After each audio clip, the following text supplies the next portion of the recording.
Deputy CM Pawan Kalyan సతీమణి అన్నా Lezhneva తిరుమలకు చేరుకున్నారు. ఆమెకు గాయత్రి నిలయం అతిథి గృహం వద్ద అధికారులు స్వాగతం పలికారు. లెజినోవా అన్య మతస్థురాలు కావడంతో టీటీడీ డిక్లరేషన్ పై సంతకం పెట్టారు. అనంతరం ఆమె వరాహస్వామిని దర్శించుకుని తలనీలాలు సమర్పించారు. ఆమె ఈ రాత్రికి తిరుమలలోనే బస చేయనున్నారు. రేపు ఉదయం శ్రీవారిని దర్శించుకోనున్నారు. కుమారుడు మార్క్ శంకర్ అగ్ని ప్రమాద ఘటనలో సురక్షితంగా బయటపడిన తర్వాత తిరుమలకు వచ్చారు అన్నా లెజినోవా.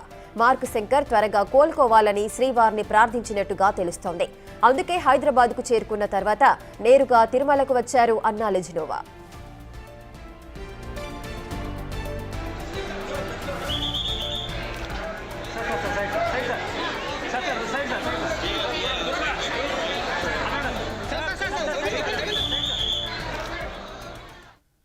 పూర్తి డీటెయిల్స్ మా ప్రతినిధి దామోదర్ అందిస్తారు. దామోదర్.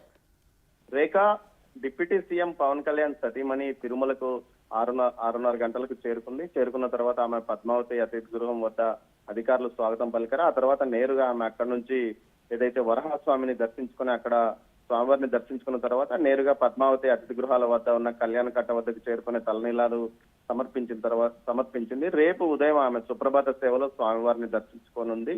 అయితే తర్వాత ఆమె అన్నదాన ఏదైతే తరిగొండ వెంగమాంబ అన్నప్రసాదాన కేంద్రానికి వెళ్లి అక్కడ కూడా ఆమె ఏదైతే ఈ ఒక రోజుకు అన్నదానానికి అయ్యే ఖర్చు మొత్తం ఆమె విరాళంగా ఇవ్వనున్నారు. ఈ సందర్భంగా భక్తులకు కూడా ఆమె అన్నదానం చేయనున్నట్లు తెలుస్తుంది. మొత్తం మీద ఏదైతే కుమారుడు అగ్ని ప్రమాదం నుంచి క్షేమంగా బయటపడ్డ తర్వాత వెంటనే ఆమె ఏదైతే సింగపూర్ నుంచి ఇండియాకు వచ్చిన తర్వాత వెంటనే హైదరాబాద్ నుంచి నేరుగా ఆమె ఈ రోజు సాయంత్రం 5:30కు చేరుకుంది. ఎక్కడ ఎలాంటి హడావిడి ఆర్భాటం లేకుండా కేవలం అసలు జనసేన నాయకులను కూడా ఎవరిని ముందుగానే రావద్దని చెప్పి ఆదేశాలు జారీ చేసిన నేపథ్యంలో వ్యక్తిగత సిబ్బందితో మాత్రమే ఆమె ఇక్కడికి చేరుకున్నారు. ఎయిర్పోర్ట్ వద్ద కూడా ఇలాంటి పరిస్థితి ఉంది. నేరుగా తిరుమలకు వచ్చిన తర్వాత ఆమె వరాహస్వామి దర్శనం పూర్తయిన తర్వాత కళ్యాణ కట్టలో తలనీలాలు సమర్పించింది. ఉదయం సుప్రభాత సేవలో ఆమె స్వామివారిని దర్శించుకోనున్నారు. Rekha. Right, thank you Damodar. Thanks for the details.